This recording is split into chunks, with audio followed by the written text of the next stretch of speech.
수십 년간 땀 흘려 일궈낸 여러분의 소중한 자산, 그 중에서도 가장 비중이 큰 부동산과 현금을 자녀들에게 물려줄 때 발생하는 상속세에 대한 아주 충격적이고도 반가운 속보를 가지고 왔습니다.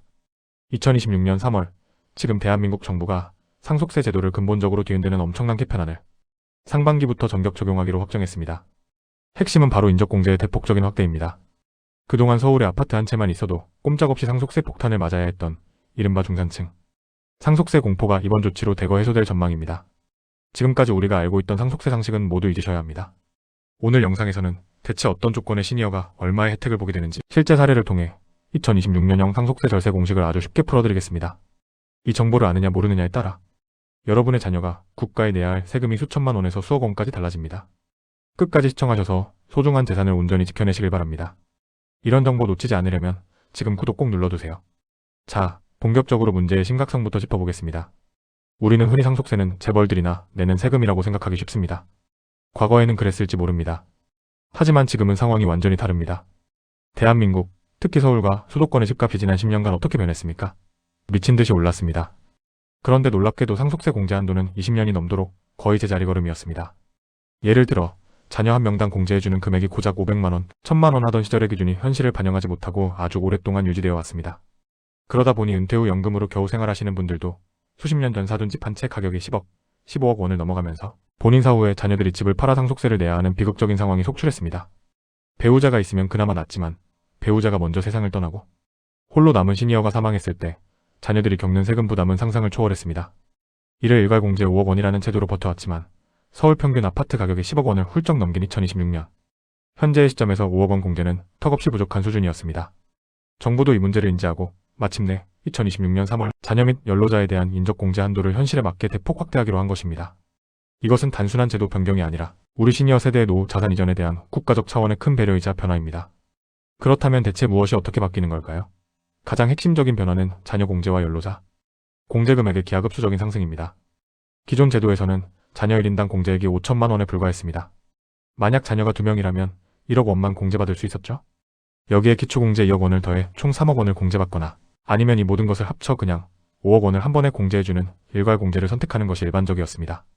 하지만 2026년 상반기부터 적용되는 신규 정책에 따르면 자녀 1인당 공제 한도가 기존 5천만 원에서 최소 2억 원, 많게는 3억 원 수준까지 파격적으로 인상될 것으로 확정되었습니다. 구체적인 구간은 정부 발표에 따라 약간의 차이가 있을 수 있지만 핵심은 자녀 인원수에 비례하여 공제액이 엄청나게 늘어난다는 점입니다. 여기에 65세 이상 연로자 상속인 또는 동거가족에 대한 공제 역시 기존 5천만 원에서 1억 원 이상으로 증액됩니다. 이는 단순히 숫자 몇 개 바뀌는 수준이 아닙니다. 상속세 계산의 판도를 바꾸는 혁명적인 변화입니다. 특히 배우자 없이 홀로 자녀들을 키워낸 시니어분들에게는 가뭄의 단비와도 같은 소식입니다. 실제 사례를 통해 비교해보면 그 차이가 얼마나 엄청난지 피부로 와닿으실 겁니다. 자, 서울의 12억 원짜리 아파트 한 채와 현금 1억 원, 총 13억 원의 자산을 가진 홀로 되신 시니어 김씨 할아버지를 가정해보겠습니다. 자녀는 2명입니다. 기존 제도 하에서 계산해보겠습니다. 배우자가 없으므로 배우자 공제는 없습니다. 일괄 공제 5억 원을 선택하는 것이 가장 유리하므로 13억 원에서 5억 원을 뺀 8억 원이 과세 표준이 됩니다. 이에 대한 상속세는 대략 1억 7천만 원에서 2억 원 수준에 달합니다. 자녀들은 집을 상속받기 위해 당장 2억 원이라는 거금을 마련해야 하거나 결국 집을 팔아야만 하는 상황에 처하게 됩니다. 부모님이 평생 일궈온 집이 세금 때문에 남의 손에 넘어가는 것이죠. 이런 정보 놓치지 않으려면 지금 구독 꼭 눌러두세요. 하지만 2026년 3월 신규 정책을 적용하면 어떻게 될까요? 자녀 공제가 1인당 2억 5천만 원으로 인상되었다고 가정해봅시다. 정부 발표의 현실화 수치 반영. 2명의 자녀이므로 자녀 공제만 5억 원입니다. 여기에 기초공제 2억 원을 더하면 총 인적공제액이 7억 원이 됩니다. 이전의 일괄공제 5억 원보다 훨씬 유리해지죠. 과세 표준은 13억 원에서 7억 원을 뺀 6억 원이 됩니다. 이에 대한 상속세는 기존보다 수천만 원, 심지어 1억 원 가까이 줄어들게 됩니다. 자녀들의 부담이 획기적으로 낮아지는 것입니다. 만약 자녀가 3명이라면 공제액은 7억 5천만 원으로 늘어나 13억 자산에 대한 상속세는 거의 발생하지 않거나 극소액에 불과하게 됩니다. 이것이 바로 이번 2026년 상속세 개편의 마법입니다. 하지만 여기서 반드시 주의하셔야 할 점이 있습니다. 이번 개편안은 홀로 남은 시니어 단독 상속에게는 압도적으로 유리하지만 배우자가 살아계신 경우에는 기존의 배우자 공제와 반드시 비교 계산해 보아야 합니다.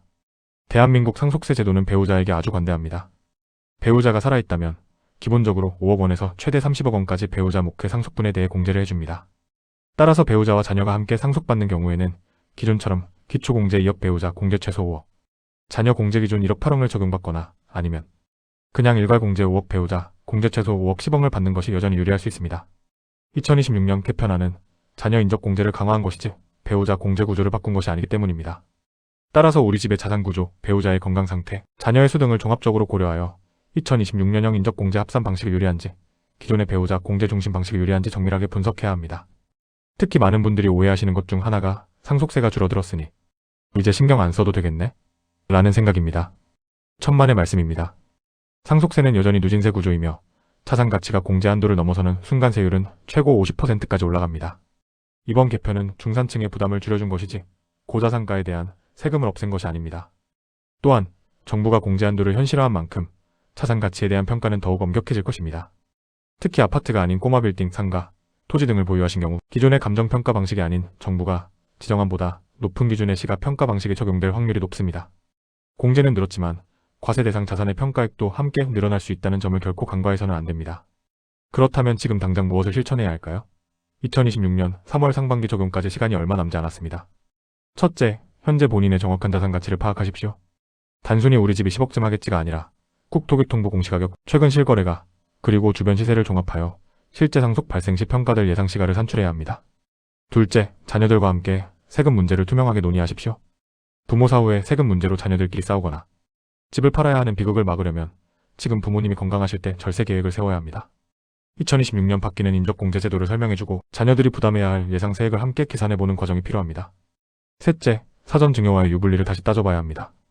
그동안은 상속세 부담이 커서 10년 단위로 나누어 사전 증여를 하는 것이 유리했지만 2026년부터 상속세 공제가 대폭 확대되면 구리 증여세를 내면서까지 사전 증여를 할 필요가 없어지는 구간이 발생합니다.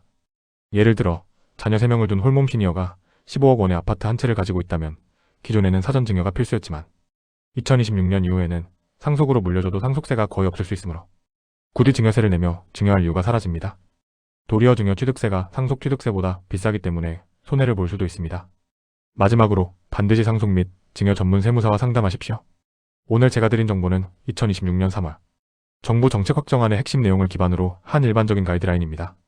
개개인의 구체적인 자산 형태, 가족관계, 채무 상태 등에 따라 최적의 절세법은 완전히 달라집니다.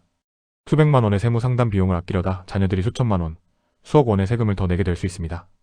특히 이번 2026년 개편하는 제도가 복잡하므로 전문가의 도움 없이는 정확한 계산이 불가능합니다. 오늘 내용을 정리해드리겠습니다. 2026년 3월 상반기부터 대한민국 상속세 제도가 시니어 세대에게 압도적으로 유리하게 바뀝니다. 자녀 1인당 인적공제 한도가 기존 5천만 원에서 최소 2억 원 이상으로 파격 인상되어 서울의 아파트 한 채를 가진 중산층, 홀몸 시니어의 상속세 부담이 극적으로 감소하거나 사라집니다. 이는 수십 년 만에 가장 큰 변화이며 우리 시니어 세대의 소중한 자산을 자녀들에게 온전히 물려줄 수 있는 절호의 기회입니다. 하지만 배우자가 있는 경우 기존 배우자 공제와 반드시 비교해야 하며 자산 평가가 엄격해진다는 점을 주의해야 합니다. 지금 당장 자산 가치를 정확히 파악하고 사전 증여의 유불리를 재검토하며 전문가와 상담하여 2026년형 맞춤형 절세 전략을 수립하십시오. 위기는 준비하지 않는 자에게 오고 기회는 준비하는 자의 몫입니다. 대한민국 모든 시니어분들이 걱정 없이 평온한 노후를 보내고 소중한 자산을 지켜내실 수 있도록 저희 든든한 시니어 파트너가 항상 가장 정확하고 빠른 정보로 함께하겠습니다. 이런 정보 놓치지 않으려면 지금 구독 꼭 눌러두세요.